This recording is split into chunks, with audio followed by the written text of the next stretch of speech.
A new interstellar object, which is 100 times bigger and brighter than 3I/Atlas, has been found, and astonishingly, it's also heading towards the Sun. Astronomers first spotted it on September 12, 2025, using the Solar Wind Anisotropies or SWAN instrument on board the SOHO spacecraft. 2 days later, Australian comet expert Michael Mattiazzo captured a truly breathtaking image. Its tail is 2.5 degrees long, about 5 full moons wide, completely dwarfing the tiny tail of 3I Atlas. The International Astronomical Union has officially named it C2025 R2 SWAN after its initial designation of SWAN 25b. The announcement landed like a thunderclap, because with the arrival of SWAN R2, which is even larger and stranger, astronomers are now asking some very difficult questions. So what exactly is happening in our solar system all at once? Is this a second probe, a relay, or something else entirely? At first, Avi Loeb and his team speculated it might have come from 3I Atlas itself, perhaps a fragment that broke off from a larger icy body, or even a smaller scout craft released from a technological mothership hiding far out in space. But senior collaborator Peter Viss confirmed that the truth is even more concerning. They come from completely different directions. SWAN is shrieking in from Aquarius, while 3I Atlas is emerging from Sagittarius near the Milky Way's core. Yet somehow they are converging on the Sun at almost the exact same time. The timing is impossible to ignore. Both will swing close to the Sun in October 2025, almost side by side on a cosmic scale. At perihelion, SWAN will be approximately 1 kilometers from the Sun, while 3I Atlas will pass at 203 million kilometers, a gap of only 50 million kilometers that is shrinking as their velocities change. Even more ominously, they will both disappear behind the Sun at once, hidden from every single telescope on Earth. Two interstellar visitors with overlapping orbits, one solar encounter, and no way to see what happens next. Now, if you compare 3I Atlas with SWAN R2, it feels like a warship next to a drone. Spectroscopic scans of 3I Atlas have already astounded scientists.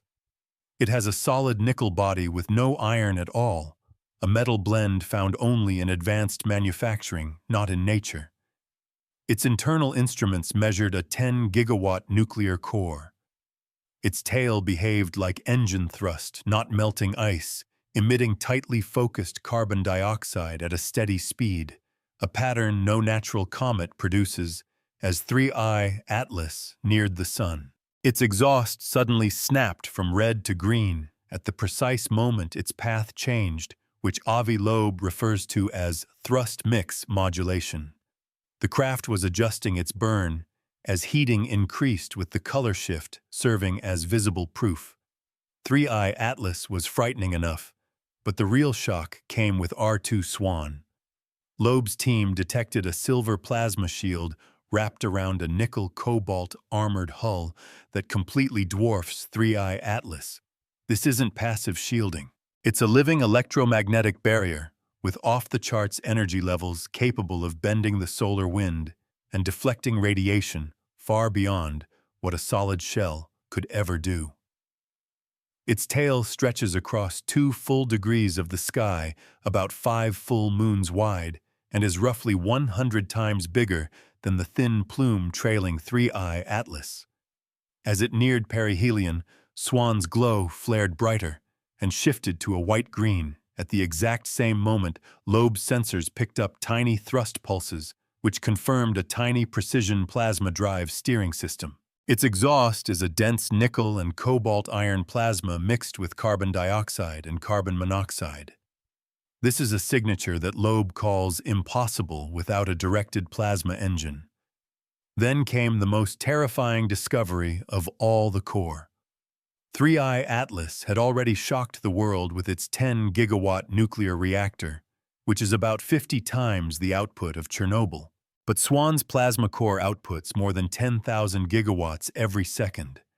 This is a power level that Loeb compares to two black holes colliding, but scaled down and contained inside a single machine. In Loeb's words, 3I Atlas was just the scout. Swan R2 is the fortress. It's a nickel-cobalt plasma vessel with an incomprehensible power core. Just when scientists thought they had seen everything, NASA and JPL analyzed the orbit and uncovered a staggering truth.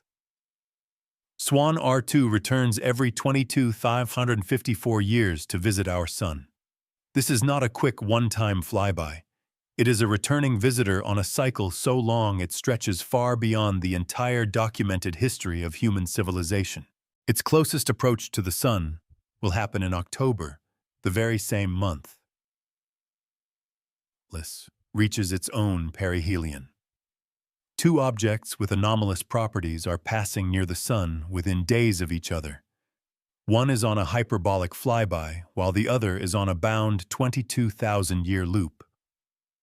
For Avi Loeb, the question changed from, "Is this the same object?" to, "Is this a system?" According to Loeb and his team, Swan R2 is not a normal comet, but an automated machine sent by an advanced civilization much older than our own. For them, a 22,000-year orbit would feel like a routine patrol. At near-light speeds, time slows down for the traveler. So what looks like thousands of years to us could be only months to them. In this perspective, Swan R2's return isn't a coincidence. It's an appointment. But why would it return on such a vast interval? In Loeb's scenario, each passage could be part of a scheduled maintenance cycle where it collects super-hot plasma from the Sun as fuel adjusts huge sensor networks hidden around the planets, or downloads data from secret stations buried in the asteroid belt under polar ice or even inside planetary crusts. It might also be checking on parked spacecraft, refreshing navigation beacons, or updating star maps. The Sun could be acting as a power source or a navigation beacon, and the 22,000-year loop allows enough time for new information to build up before its next pass. It could be a routine maintenance run, a resupply mission, or a giant data upload to a network of distant stars. In other words, what seems like a long-standing mystery to us could be a regular service call for them. They refuel, update, retrieve, and leave again on a schedule older than human civilization itself. Another possibility Loeb suggests is that Swan R2 has come to deal with 3I Atlas. If Atlas was a scout, Swan could be the heavy lifter arriving to gather its data, retrieve its power core, or destroy it before humans get too close. Some even imagine the two objects are from opposing factions of an ancient conflict. They could be rival probes converging on our Sun to take control of a vital resource. The Sun's energy, magnetic fields, and gravity might be crucial for stabilizing wormholes or powering galactic networks. What we see as sunlight, they may see as fuel. But archaeologist Graham Hancock's team has presented some more unsettling reasons. He has noted that the last time Swan R2 passed close to the Sun was about 22,000 years ago at the end of the last ice age, precisely when humanity began creating monolithic structures and the earliest star maps. This includes the Great Pyramid, the massive stone blocks at Giza, and the perfectly aligned shafts that point to Orion. All of these might be echoes of an earlier contact, or at least a realization of these cycles. In his theory, ancient builders may have copied or memorized the patterns of these returning stars, encoding the arrival schedule of these probes into their architecture. This includes the pyramid shafts pointing to Orion and the ancient calendars that tracked the procession. They may not be random cultural artifacts, but warnings and instructions passed down from a time when the last great visitor came close. This theory would explain the remarkable precision of ancient structures, the sudden appearance of agriculture and mathematics, and the obsession with the Sun in early civilizations. If Swan R2's path has been fixed for tens of thousands of years, then the people who built the pyramids could have seen it with their own eyes blazing across the sky with a five-moon tail, and built their monuments to mark its path. But Loeb challenges this theory and raises the obvious question, why now?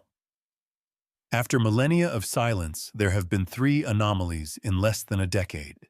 First, Oumuamua, then 3I, Atlas, and now Swan R2. Loeb believes this timing may be a direct reaction to us. For more than half a century, humanity has been broadcasting its existence to the stars. With radio and television signals, deep space radar pings the Arecibo message, and the twin Voyager golden records that are drifting outward as a slowly expanding sphere of data. By now, those signals have washed over dozens of nearby star systems. In Loeb's scenario, that bubble of noise has finally reached the right listeners, and their response wasn't a single craft, but a specific sequence. First, Oumuamua in 2017, a dark, silent scout. Then 3I Atlas, a nickel-bodied probe with a nuclear core. And now Swan R2, a silver plasma fortress with a power core that rivals black hole collisions. Loeb suggests that this is no coincidence. Our transmissions may have triggered a dormant schedule or reactivated an ancient surveillance network. What we see as comets may in fact be machines sent to audit a new civilization that has just begun shouting into the dark. The golden record was a greeting. These could be the visitors arriving in reply. Its emergence from the sun's glare is a stark reminder of how fragile our observational network still is, and how easily something so vast can pass unnoticed until it is suddenly right in front of us. What's so striking is not only the object itself, but the wider silence surrounding these events. No government or major space agency, neither in America nor in Europe, has yet treated such discoveries as matters of common concern. The official voices remain quiet, as if the less they say, the less responsibility they have to bear. And yet, the sky is not silent. Swan R2 and 3I Atlas are not just comets, they are signals. They are signs of the limitations of our understanding, of the need for new frameworks, and perhaps of our own place in a cosmos that still resists us. It feels at times like the start of an ancient drama. The signs are there, but the chorus prefers silence. The risk is that by ignoring the oracle, we miss the lesson that it carries. The cosmos will not wait for us. It speaks whether we are listening or not. So which theory do you believe, routine maintenance, an ancient surveillance network, or a direct response to our signals? Let us know your thoughts in the comments. And don't forget to like and subscribe for more mysterious deep space investigations.